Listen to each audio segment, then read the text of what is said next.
This has to be my favourite arc in Dragon Ball Super. It's just amazing. There are so many twists and turns in this story. Half of them I didn't even see coming. Finally felt like a more mature story. Like when Goku and Vegeta were fighting as Zamasu, you could really feel the tension, the blows they were putting to each other. The blood was everywhere there. It was epic. Started off a little bit exposition heavy with the teacher talking about parallel worlds and future timelines. But aside from that, I really enjoyed this. The whole Zamasu storyline made a lot more sense in this than it did the anime. Of course, there's two of them. You've got Goku Black running around, and then you've got the Immortal one as well. And being that one is from Universe 7 and the other one is from Universe 10, it makes a lot of sense. I was surprised we didn't get as much Vegito in this. In the anime, we only got him for like an episode, but in this, it was only like a quarter of the manga, or one manga. Great for when he was around, but he just didn't last very long. I also like the fact that the things that they established in the previous arc were being called back to in this one, such as using God and then switching to blue so you don't run out of stamina. Super Saiyan Blue, like Super Saiyan 3, has a huge stamina drain, which is interesting. It's really interesting. I actually think I prefer Super Saiyan Blue in the manga than the anime. In the anime, it's just useless. It's just Super Saiyan Blue. But in this, it actually feels like a different form. It's got its own kind of personality. It's got its own different uses. It makes a lot more sense. They use Perfect Blue right at the end. It's such an epic moment. I thought it was weird that Trunks and Mai didn't really have anyone else to interact with on their Earth, but it gave more time for the two of them to kind of be more developed, so it worked in their favour. I also like the fact that Goku Black couldn't go Super Saiyan Blue, and he had to use Super Saiyan to fight Trunks all the time. Every single time, kept on getting a Zenkai boost every single time.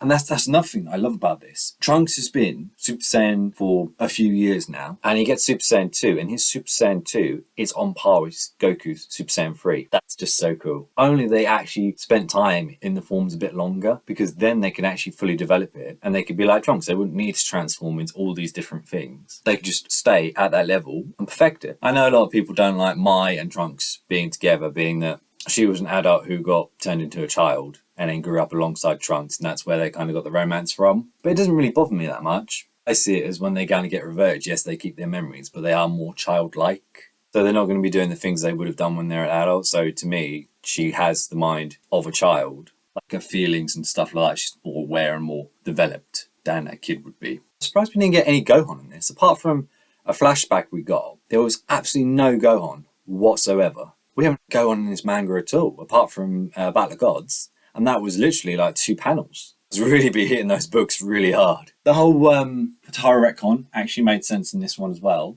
because it wasn't so off the cuff. It wasn't so heavy-handed. Because in this, Vegeta was going, no, I don't want to fuse with you again because it'll be permanent. And then basically, while Goku is fighting Merge Zamasu, over here saying that Goasa says, he realises, oh, wait, we can actually fuse and it won't be permanent. That's fine. I don't mind doing it then. So I mean, there's so many things that were implemented into this story that worked so well. Yes, it was stupid that Goku was a bit silly and forgetting it and taking a coupon for a strip club instead. But yeah, actually, speaking of which, I still don't like the fact that Goku hasn't actually kissed Chi-Chi. He's got 2 children, so he's obviously had sex. Somehow he hasn't kissed his wife since whatsoever.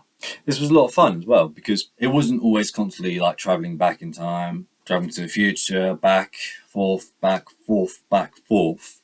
Instead, they travelled there once, got beat up, treated, trained, and then went back. In that time, there's a bit of levity as well, because they couldn't travel back to exactly the same time they left. They have to travel back a day later. So while Trunks is back there fighting both Zamasus, they're worried about him because he could potentially die. And if he dies, that's it.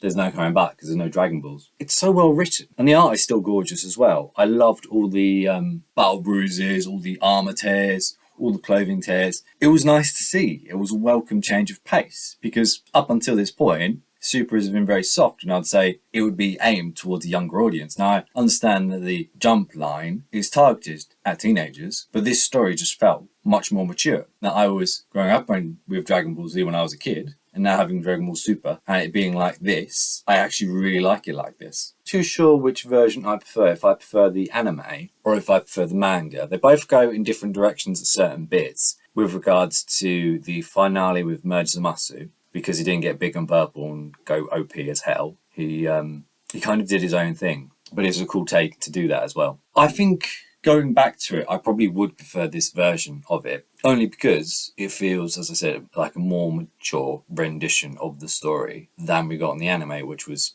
it was darker, but it was still quite light. There wasn't as much blood, as much beating as this one actually had. I think the ending is very good, and the decision that happens with Trunks, I don't really agree with that because it makes no sense. It's just so out of the blue. Aside from that, this was epic, and I enjoyed every second of reading it. Absolutely loved it. Best part of Super.